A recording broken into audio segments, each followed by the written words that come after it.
You can have a seat.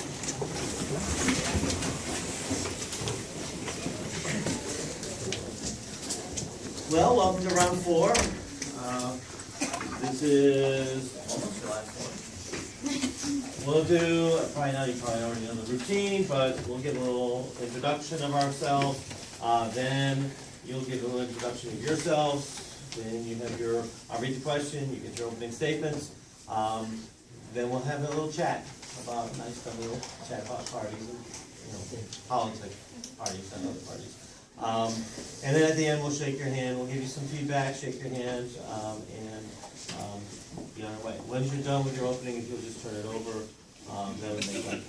I'm uniform from Rachel Middle School. This is our coach, Mrs. Berget, and my name is Sophie Helkett. I'm Asha Saini. I'm Yukta Chidanandan. I'm Rachit We. I'm Noah.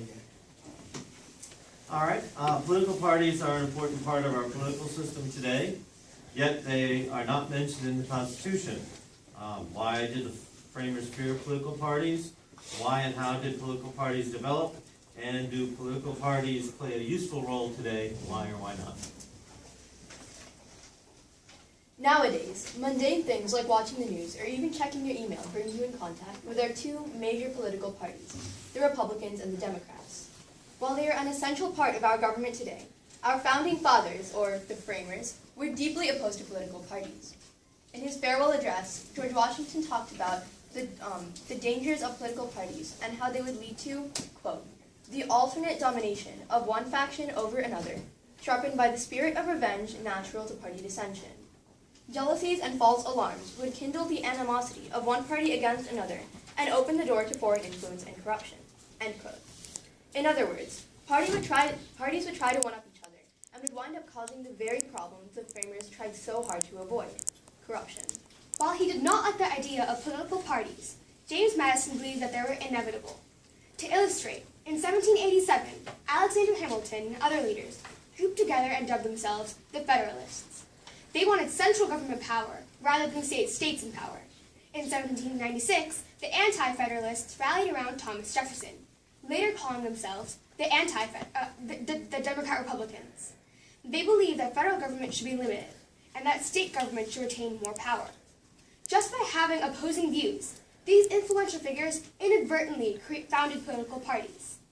In 1828, when America was divided by slavery, Andrew Jackson, a Democrat-Republican from Tennessee, was elected president. Jackson then changed the party's name to Democrats. The Federalists then formed the National Republican Party, previously known as the Whig Party. In the aftermath of the Civil War, when Abraham Lincoln opposed the Republicans' beliefs by abolishing slavery, the Democrats and the newly developed Republicans switched political views, with the Democrats valuing a strong central government and the Republicans preferring strong state and individual governments. Minor parties play a small role in the American government in representing more opinions, but the U.S. is mainly a bipartisan system. Political parties have also proven themselves necessary over time. The event they clearly showed this was Andrew Jackson's election and campaign. Jackson, a Republican, believed states and state banks should grant him more power, and he claimed his opponent wanted to keep the federal government strong. This caused the bank war, which Jackson won, resulting in the strengthening of the U.S. government. That was because the smaller state banks resulted in a better way to act upon the idea of checks and balances, forcing state and federal governments to check each other so that neither one can get too much power over the people. There are many successful Federalists who have contributed largely to political parties, but James Madison, author of Federalist 10 and father of the Constitution, noted specific key objections. In Federalist 10, there was a development of the theme that a well-constructed union would break and control the violence of faction.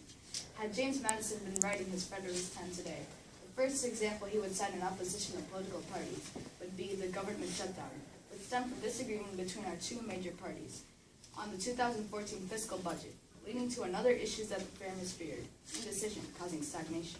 Though political parties have a tendency to pit themselves against each other, and because the two parties are becoming more and more polarized, they are facing more political gridlock than ever before. But political parties pose an essential role in our government and society today.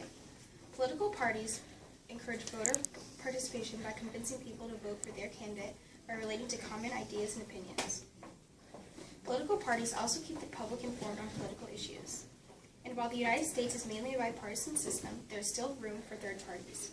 Besides allowing voters an alternative at the polls, they contribute many ideas to each other, as if they were to build off of each other, ultimately strengthening one another. Despite their faults that caused the framers to oppose them, political parties have led to a diverse, contrasting society. Political parties allow the ideas, opinions, and beliefs of citizens to thrive and be heard. Thank you. We will now answer any questions you may have. How much time was it left? That was 3:52. Thank you. You want to go? Okay, then I'll just sort of ask a theoretical question. That's sort of the fun of it.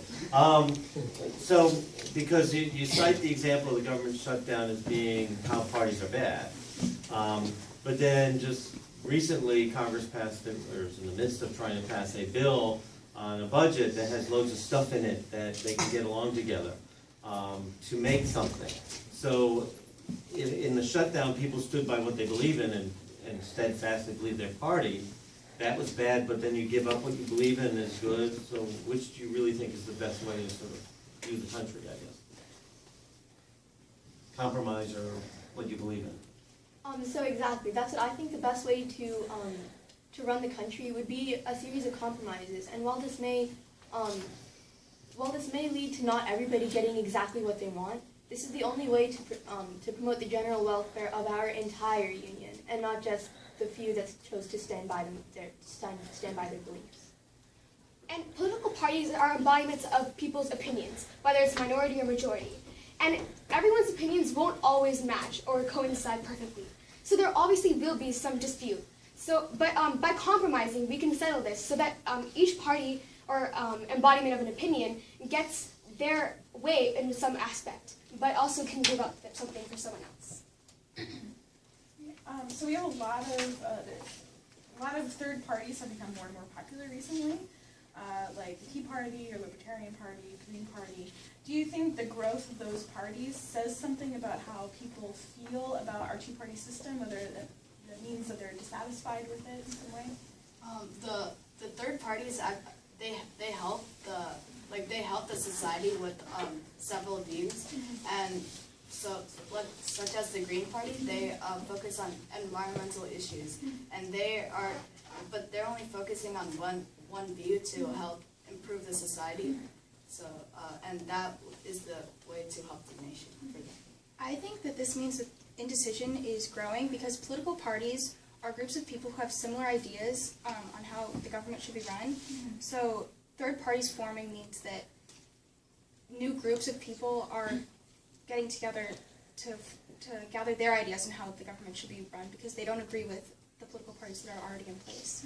While the two main political parties are getting more and more polarized on the political scale, the majority of Americans are moderate.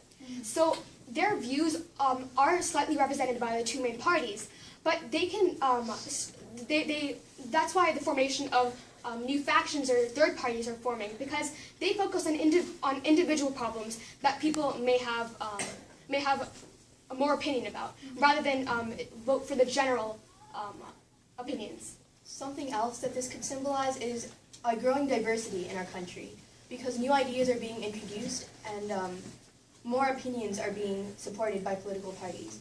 So as new ideas introduced, the number of third parties grows. Also, the third parties are a minority, and they're just giving like an idea to the nation and one view, which would implement an idea to help grow the vast nation.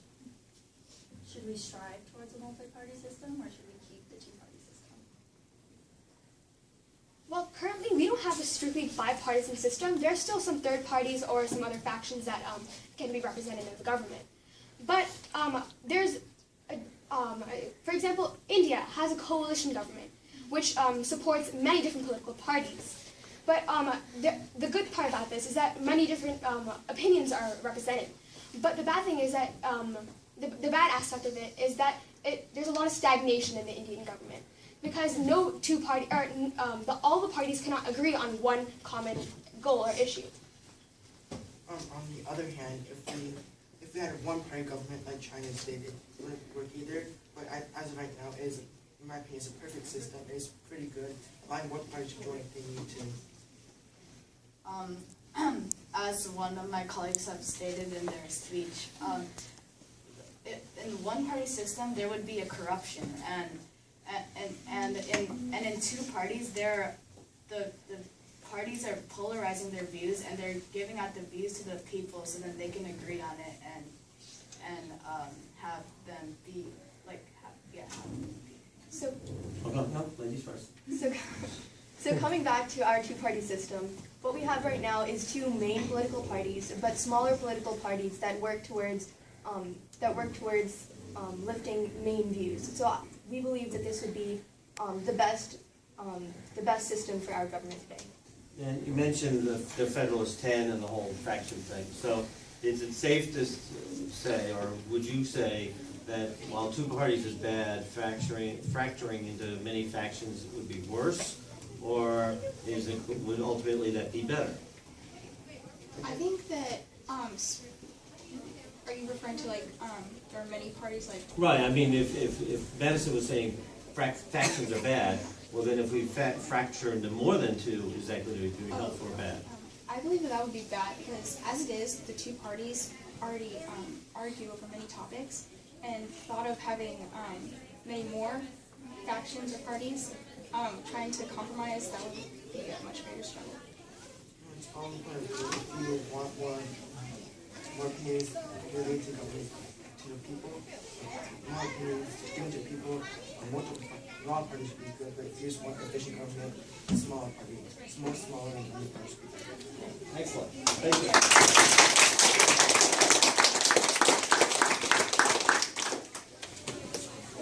You guys did a great job. I thought it was great that you all participated. It was great to hear from each of you.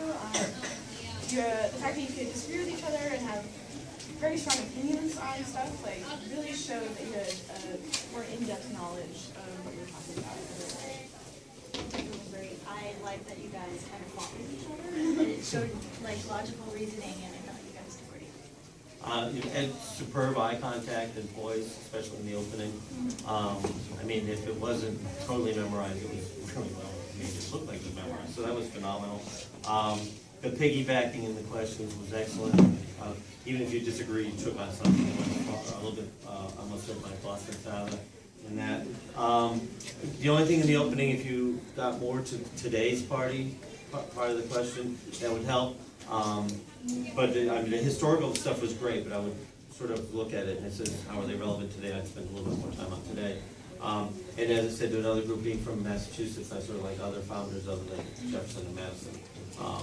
George is okay, but you know, a little Adams thrown in there is sort of, you know, or Hancock. But really phenomenal job, excellent job.